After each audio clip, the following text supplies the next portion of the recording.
Oklahoma and Nebraska get to renew their rivalry one more time before a hiatus of who knows how many years. We'll talk about the game, or give you our keys to the matchup, and then we'll pick the Big 12 against Betonline's point spreads on today's episode of Locked On Sooners.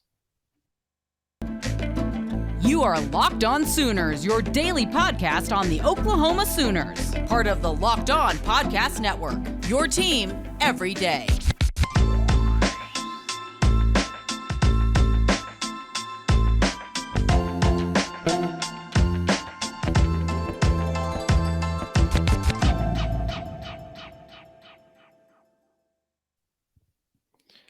What's up, Sooner Nation? Thank you for joining us on today's episode of Locked On Sooners. Today's episode is brought to you by Betonline. Betonline has you covered this season with more props, odds, and lines than ever before. Betonline is where the game starts.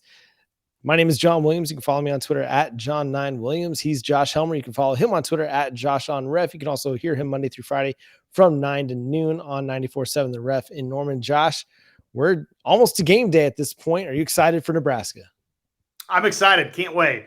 Obviously, this game much closer than we anticipated a season ago, and there's kind of a similar feel coming into this one that Oklahoma, clearly the better team, the favored team on paper, and of course, we've got the added wrinkle this week of Scott Frost having been fired and Mickey Joseph as the interim head man for Nebraska. So I'm geeked up anytime you get these two together because you just don't get to see it very often. Oklahoma and Nebraska, we had to wait a decade for last year's affair between these two. And who knows, as you said right off the top, we don't know when the next time Oklahoma and Nebraska would meet outside of what maybe would be, I guess, a college football playoff type appearance against each other, which, again, you know, the way Nebraska's been going, seems like that might never happen again for Nebraska. So we have to enjoy this weekend. It's special when these two get together. There's a ton of memories for both Oklahoma and Nebraska fans that are all wrapped up in this rivalry. So heck yeah, I'm looking forward to it, man. Are you? Yeah, I am. I am very much looking forward to it. Just even as kind of a newer Sooners fan, I've only been really a Sooners fan for last 15 years or so. My school didn't have a football team. University of Texas Arlington didn't have a football team.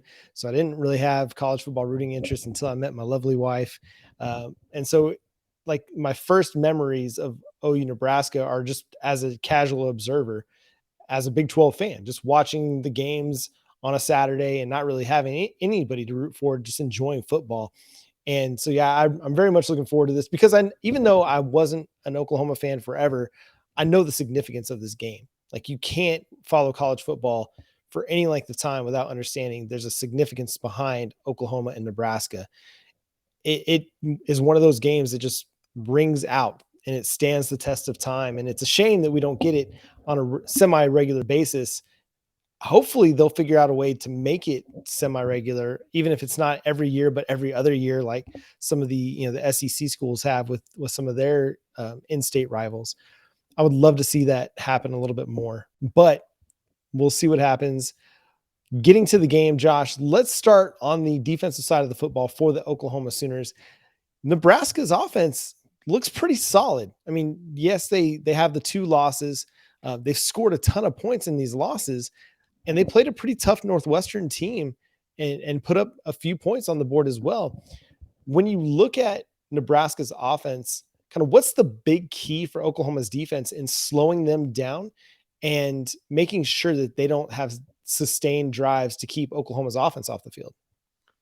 Well, I think obviously because Casey Thompson is somebody that can do a little bit of both, you know. I mean, I think that he's okay with his feet. He's not the most explosive guy. I mean, right now this season, you would look at it and say he doesn't do anything with his feet. He's only got 11 rushing yards, but I think that's a little bit deceptive. I do think that he can run a little bit on you when given the opportunity, though that's clearly not been Nebraska's focus this season. So maintaining him, pocket integrity, keeping him in the pocket, making him a passer, not letting him get explosive runs on you, I think is step one. Pressuring Casey Thompson, I mean, just kind of hand in hand, those two together. We saw last year where Casey Thompson was able to, John, before Nick Bonito and Isaiah Thomas and Perion Winfrey, just that collection of players for the Sooners, before they really kind of enforced their will in that second half of the Red River Showdown, Casey Thompson was out there making a bunch of plays with his arm and hitting receivers down the field. So he's capable of doing that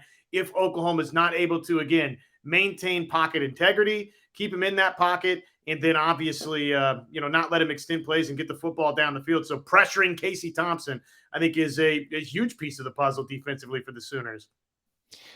Well, I want to stick on the rushing yards point for a second with Casey Thompson, because I think the way that the NCAA keeps stats is very misleading, because they attribute sack yardage to rushing yardage for the quarterback. So if you're a quarterback and you run for 20 yards on a designed run, but then you get sacked for 7, then you have 2 carries for 13 yards. To me, that doesn't make sense that you would attribute sack yardage to the quarterback's rushing totals. But so you look at Pro Football Focus, who does this the right way, the way I think it should be done, with the statistical keeping. And Casey Thompson has 8 carries for 68 yards. Now, again, this doesn't take his sack yardage away, as the NCAA stat keepers do. He's got the 4 touchdowns. He has fumbled the 1 time. So I think your point is right on, that he can run the football and he can beat you. If you get down in the red zone and in the goal to go situations, Casey Thompson's a threat, and that'll be something they have to keep an eye on. Last year, they struggled a little bit with the read option game from particular quarterbacks. They know Casey Thompson fairly well, at least the guys that were here last year. I think you're right. If they keep him in the pocket, make him a passer, it helps Oklahoma a little bit. I think another key is slowing down just the rushing attack in general, because the Nebraska Cornhuskers can run the ball. Anthony Grant, he's run for 419 yards, 6.3 yards per carry, and 5 touchdowns this season. I saw a stat. Our friend over at Cornhuskers Wire, Evan Bredesen, dropped a stat on me just getting ready for our kind of game prep with Sooners Wire. He's the first Nebraska Cornhusker to rush for 100 yards in 3 straight games to start a season since like the 1950s. An absolutely incredible number. I'm looking to see real quick if I can find the actual stat. And but I can't believe that. Like, that is a long history of running the football, especially a team like Nebraska, who for a long time was predicated on the running game. And you've gone that long without somebody being able to start the season with 3 straight 100-yard games. That's just absolutely incredible to me. So I think slowing down the running game is going to be huge, because you want to get Casey Thompson into obvious passing situations where he is having to drop back and take 5-7-step drops and look down the field. So that means Oklahoma's going to have to get them into 2nd and long, 3rd and long situations where guys like Reggie Grimes and Ethan Downs and Jalen Redmond can get after the passer. They can just pin their ears back, so to speak, and just rush the passer. I like Oklahoma's chances to be able to do that. They weren't great against the run against Kent State, but they were really good against UTEP. I think things balance out a little bit, and they're pretty good against Nebraska. Again, Anthony Grant's been really, really good. Nebraska's offensive line, they've been solid in the run game, not so great in the passing game. So if they can get them into situations where they're forced to pass, that's going to benefit Oklahoma greatly. Yeah, I'm excited just to see how Oklahoma defends Nebraska. I think, obviously this is the first real test of the season for Oklahoma. We saw how the Sooners performed versus both UTEP and Kent State. That was encouraging. The tackles for loss department has been really, really good. And what we've spent a lot of time talking about is 3 guys in particular that have really played well in Danny Stutzman, in Reggie Grimes, and in Billy Bowman. I think one of the keys, John, is that continuing for Oklahoma, right? I mean, maybe that's too simple to look at, but Danny Stutzman, I said earlier this week to you, I think he's established himself as maybe Oklahoma's best defensive player. So against the Nebraska team that has Anthony Grant, who, again, we know, right? Okay, without looking that statistic up and having it directly in front of you, we know that Anthony Grant has already been a co-Big Ten Offensive Player of the Week this season for the Huskers. He's doing some things that haven't been done in Lincoln in quite some time. He's averaging 6 yards a carry, and he's already got 5 rushing touchdowns on the season. So that's a heck of a task, trying to slow him down. Will Danny Stutzman be somebody that in this game is another double-figure tackle guy? Will Billy Bowman, is he going to get some PBUs in this game like we've seen the first couple? Because I think you just look up and down Nebraska. They've got some guys in the wide receiver core, John, that they're going to challenge the Sooners, right? This is a secondary for Oklahoma that was 109th a season ago in passing yards allowed. And really, I mean, come on, they haven't been super tested to this point. They're going to get tested by Trey Palmer. They're going to get tested by Marcus Washington and Isaiah Garcia Castaneda. They're going to get tested by Omar Manning. So let's see how that secondary holds up. I think that's another big key. Yeah, that's huge because it doesn't help you if you get Casey Thompson into obvious passing situations and your secondary doesn't hold up. So that's going to be a huge aspect of this. I mean, we saw Kent State convert some 3rd and long situations where you're thinking, okay, Oklahoma's about to get off the field here. And Colin Schlee found some soft spots in the defense and was able to make some big time completions. We're going to talk about Oklahoma against Nebraska's defense coming up after I tell you about Betonline. It's your number one source for all your pro and college football betting needs and sports info this season. Get in on the latest action, get in on future opportunities with who's going to win the Heisman Trophy, who's going to win the college football playoff, the national championship, the Super Bowl, you name it. Betonline has it. They're a continued source for all your sports wagering information, including live betting, esports, and scores. It's the fastest and the easiest way to check in on all your favorite sports and events, including Major League Baseball, MMA, boxing, and golf. The NBA and the NHL seasons are right around the corner, and you can get in on them at BetOnline. Again, head to the website today or use your mobile device to learn more about the trends and action. That's BetOnline, where the game starts. All right, Josh. Offensively, looking at the Oklahoma Sooners against the Nebraska Cornhuskers, what's the thing that stands out to you the most that Oklahoma is going to have to do to put up enough points to potentially beat a pretty good, Nebraska offense, to outscore the Nebraska offense against what seems like a pretty bad Nebraska defense? Take care of the football. And I think that's Dylan Gabriel, right? I mean, he's going to have opportunities to get the football down the field to his playmakers, to Marvin Mims, to Theo Weiss, and to you name it. I know that, you can speak on this, but I think you're kind of in that camp where, okay, show me Jalil Farouk. I've had Jeff Levy. I've heard him come to the plate to bat for you. And, hey, it's just a matter of time before Jalil Farouk makes plays. Well, show me, right? And, hey, I understand that. But I do think that beyond just Mims and Weiss, they've got playmakers, even if it's Braden Willis as a tight end in the passing game. They're going to have some holes in this Husker defense that they can pick apart. Obviously, the run game, you want to see it get off to a much better start, John. Even if Nebraska's keen on it, this is one of those games where now you're in Power 5 football. You're obviously in your first true road test of the Brent Venables era. And probably more importantly, even than that, it's singularly your first road test in 2022 for this football team. So you need to do better than 13 rushes for 7 yards in the first half to win this football game. But bigger than all of that, again, just full circle on this deal, is I think Dylan Gabriel, you got to take care of the football because this is a bad defense right now for Nebraska. They've been giving up a ton of yards. I want to say they're right at about 100. I think they're 98th in scoring defense. So they're not stopping anybody in that regard. And the one way to give them life really across the board in this football game is to set up Nebraska with short fields offensively and obviously to bail this defense out by letting them get takeaways. Yeah, Nebraska's defense is not good, considering the fact that they've played Northwestern, Georgia Southern, and again, blanking on the third team that they played in week 0 or week 2. North Dakota. Thank you, North Dakota.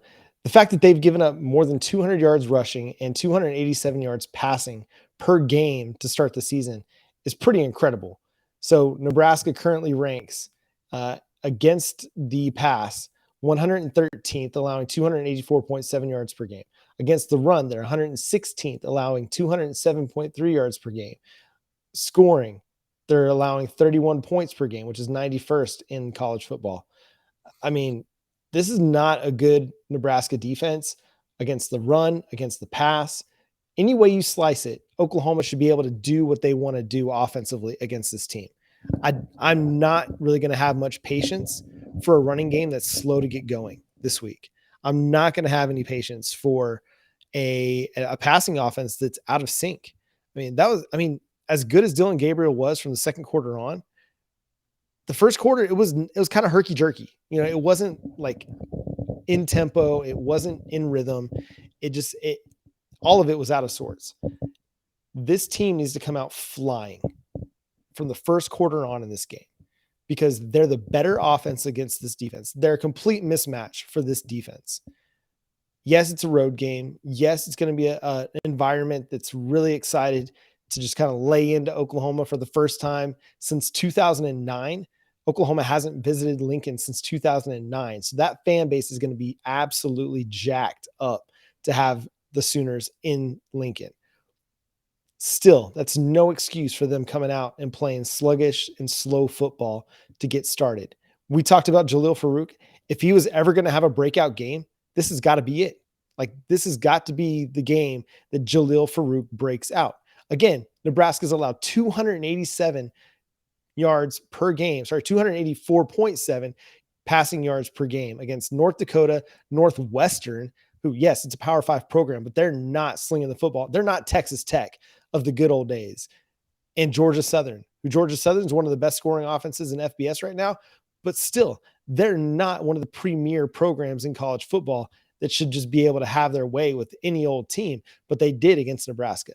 So Jalil Farouk, I'm not saying that your career is over, but like, if this is going to be the time to make a believer out of me and out of anybody else, like, this is the time to do it. The opportunities are going to come. If Jeff Levy's talking about you in the press conference and saying the opportunities are coming your way, then you're likely going to get some targets. You're going to get some chances to make plays. And I think he's going to have the breakout. I'm believing it. I want to see it.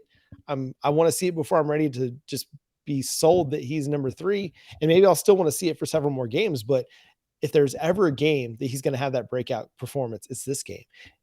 Another guy I want to see a lot more from, or at least just a lot more playing time, is Drake Stoops. He's a guy I feel like that's earned a significant number of snaps and a significant target share in this offense. Like, I'd love to see him with 5-6 targets in the passing game, because more often than not, when he gets thrown the ball, he makes a big play out of it.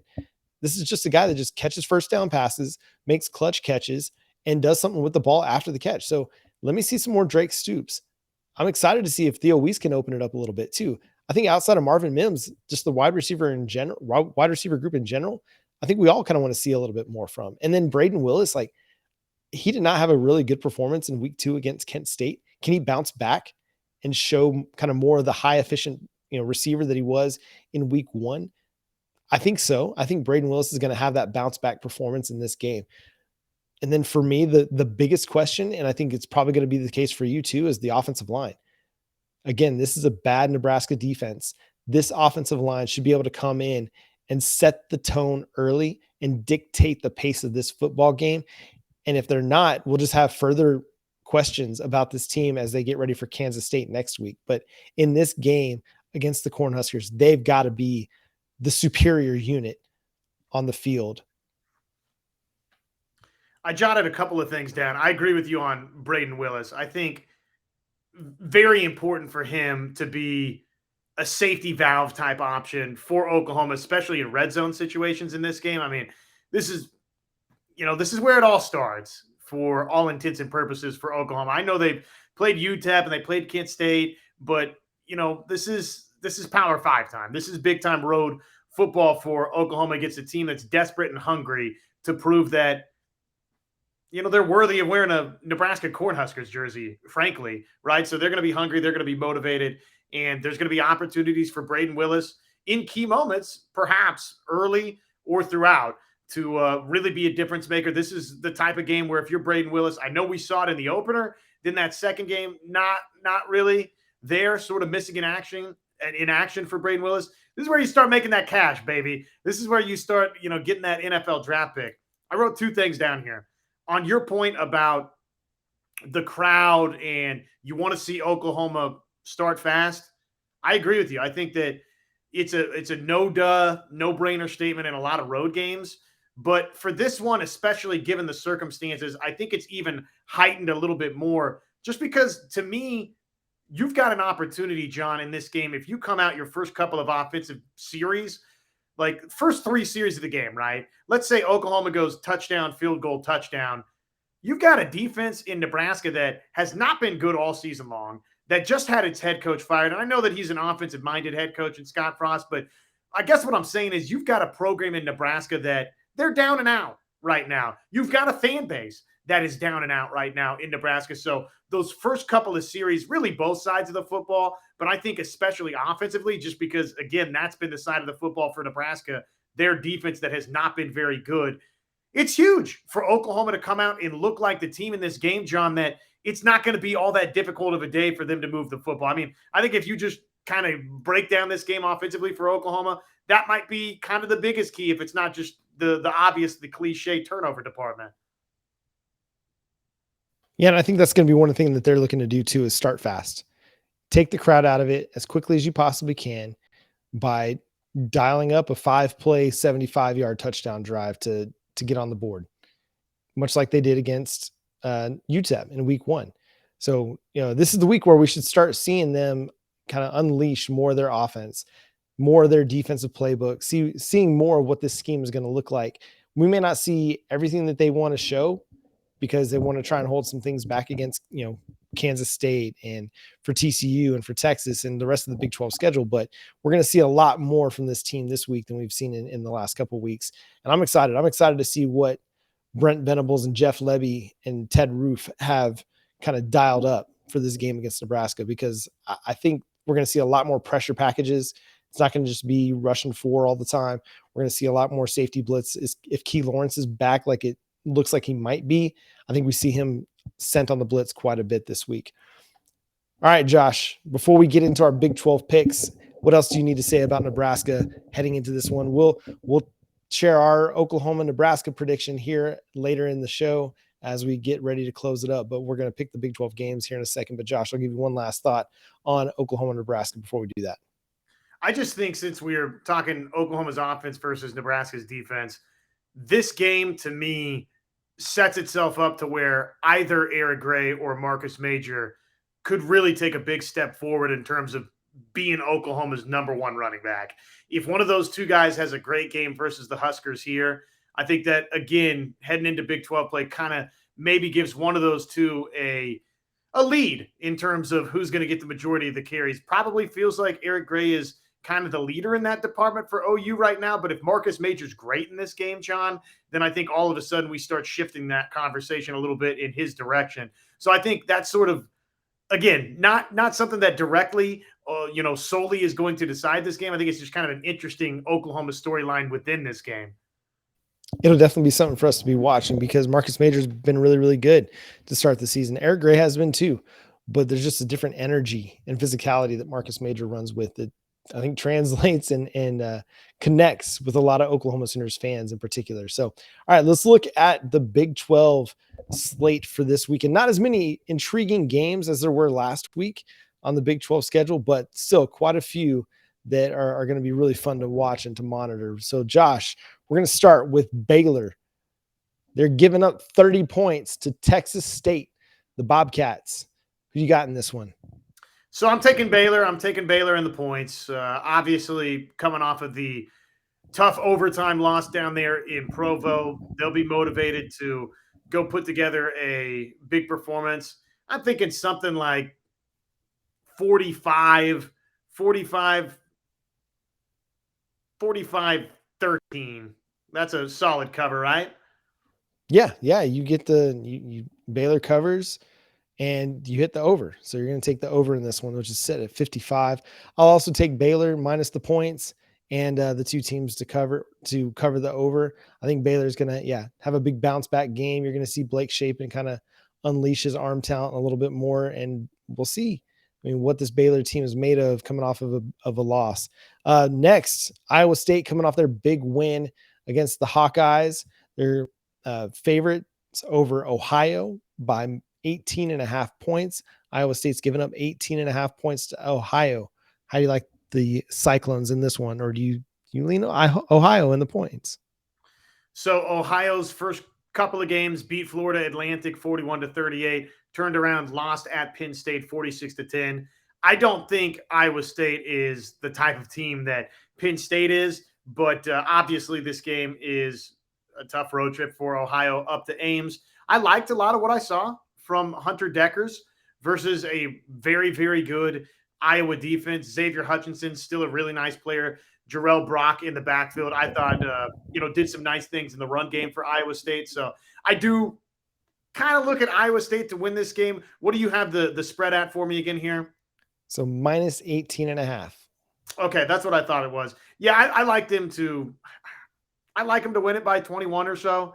So 38, 17, something like that.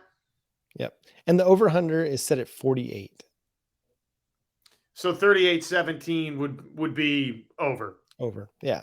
And yeah, and I'll take Iowa State minus the 18.5 as well as the two teams to hit the over as well. Kansas State minus 14 against Tulane, the Green Wave. That for some reason that didn't sound right to me, but that's what it is, the Tulane Green Wave. We know Tulane, they played Oklahoma tough last year. It's a tough program. Do you think they're going to have what it takes to keep it close against the Wildcats? No, I don't. It's still Michael Pratt, by the way, who's playing quarterback for Tulane. And we know that obviously he did some really nice things in Norman. I just think Kansas State offensively, final tune-up for them, John, before they head down to Norman for what they know is a big, big time showdown coming up next week in primetime. So I look for Adrian Martinez to finally play, I'm not going to say a great game, but his best game so far of the season. I know Kansas State, they were able to race away from Missouri. And again, I think it was a 9 of 20 passing performance from Adrian Martinez. So they just still have not gotten much from him at the quarterback position. But I think this is going to be his best performance to date. I like what Kansas State's doing defensively. So how about 38-20 here? Solid win and cover for Kansas State. Yeah, I think what you're saying about the defense is right on. Kansas State's defense is playing really, really good. Yeah, give me Kansas State about 42-13 over Tulane. Again, Michael Pratt's a gamer, but I just don't think there's going to be enough Tulane talent to keep this one close. Interesting nugget here. Deuce Vaughn is averaging more yards per carry than Adrian Martinez is yards per attempt on the season. That's crazy. At some point, somebody's going to have to start talking about Deuce Vaughn for the Heisman. All right, Kansas heading to Houston to take on the Cougars, future Big 12 mate. They are getting 8.5 points. Houston's favored by 8.5. The over-under set at 58. Josh, what do you think of the Jayhawks coming off of the big win in Morgantown? Big dub in Morgantown for Daniels and company there at Kansas. I need to see it again. I think I'm leaning Houston by touchdown and a field goal in this game. I know that obviously they lost their game last week at Texas Tech. Houston did. I want to pick Kansas. I just want to take them straight up, right? I want to see the Jayhawks 3-0, but I'm still, show me again, Lance Leopold, that's actually going to happen. So I'm thinking there's going to be some points in this game, similar to, again, what we saw in Lubbock last week. I'm looking at 41-31 Houston, something in that neighborhood. I'm going to take Kansas in the points. I mean, the last 3 games of the 2021 season were all one-score games. They come out starting strong.